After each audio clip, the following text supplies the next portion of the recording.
வணக்கம். ஒரு தம்பதியருக்கு குழந்தை இல்லை அப்படின்னா அதுக்கு ஆணும் காரணமாக இருக்கலாம், பெண்ணும் காரணமாக இருக்கலாம். ஆண்களுக்கு எந்தெந்த பிரச்சனைகள் இருந்தால் குழந்தையின்மை ஏற்படுது அப்படின்னு பார்த்தோன்னா, பொதுவாகவே மூளையிலிருந்து 2 ஹார்மோன் ரிலீஸ் ஆகும். FSH, LH அப்படின்ற 2 ஹார்மோன். அது விதைப்பையில் போய் வேலை செஞ்சு அங்கேருந்து உயிரணுக்கள் உற்பத்தி ஆகிறதுக்கு ஹெல்ப் பண்ணும். அந்த உயிரணுக்கள் ஒரு சிறிய குழாய் மூலமாக ட்ராவல் ஆகி வெளியில் வரும். இதான் நார்மலாக நடக்கிற ப்ராசஸ். இந்த பாத்வேல எங்கே பிரச்சனை நடந்தாலும் உற்பத்தி ஆகுறதும் கம்மியாக இருக்கலாம், வெளியில் வர்றதும் கம்மியாக இருக்கலாம்.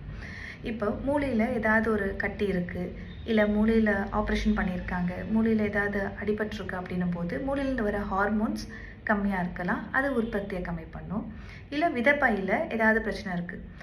ஃபார் எக்ஸாம்பிள், இப்போ அந்த குழந்தையாக இருக்கும்போது அந்த விதைப்பையில் கரெக்டான இடத்துல அந்த விதை இல்லைன்னா அந்த விதைப்பையில் சில வலி வந்து அதில் ஏதாவது ஆப்ரேஷன் பண்ணியிருக்காங்க, டார்ஷன் அப்படின்ற சின்ன வயசில் ஏதாவது ஆப்ரேஷன் பண்ணியிருந்தாலோ, இல்லை அந்த விதைப்பை கொஞ்சம் வீக்கமாக இருந்தாலோ, வேரிகோசில், இல்லை அங்கே ஏதாவது ஒரு கிருமி தாக்குதல் ஏற்பட்டிருந்தாலோ உற்பத்தி ஆகிறது கம்மியாக இருக்கலாம்.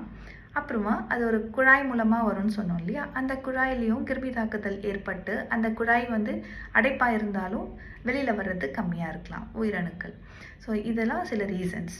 இது மட்டும் இல்லாமல் மரபு ரீதியாக சில பிரச்சனைகள் இருந்தாலும் இந்த உயிரணுக்கள் ப்ரொடியூஸ் ஆகிறது கம்மியாக இருக்கலாம். அது மட்டும் இல்லாமல் சில பேருக்கு குடும்ப வாழ்க்கையில் இருக்கிறது பிரச்சனையாக இருக்கலாம். உதாரணத்துக்கு அவங்களால அந்த வெளியில் வர்றது கஷ்டமாக இருக்கலாம், இல்லை அந்த விரைப்புத்தன்மை கம்மியாக இருக்கலாம், எரெக்ஷன் ப்ராப்ளம், எஜாகுலேஷன் ப்ராப்ளம் அப்படின்னு சொல்லுவோம். இந்த மாதிரி ஏதாவது ஒரு காரணங்களாக இருக்கலாம். அது மட்டும் இல்லாமல் நம்மளோட வாழ்க்கை முறை, குடிப்பழக்கம், புகைப்பிடித்தல், இது ரெண்டும் சயின்டிஃபிக்கலி ப்ரூவனாக இருக்குது, கட்டாயமாக உயிரணுக்களை பாதிக்கும்னு சொல்லிட்டு. ஸோ இந்த பழக்கத்துக்கெலாம் நம்ம அடிமையாக இருந்தோன்னா கட்டாயமாக உயிரணுக்களோட எண்ணிக்கை கம்மியாக இருக்கும். அடுத்தது சில பேர் உடல் பருமமாக இருப்பாங்க, அதுவும் உயிரணுக்களை பாதிக்கும்னு இருக்குது. ஸோ இந்த வழிமுறைகளெல்லாம் நம்ம கரெக்ட் பண்ணிக்கிட்டோன்னா குழந்தையின்மைங்கிறது நம்ம கம்மி பண்ணலாம். நன்றி.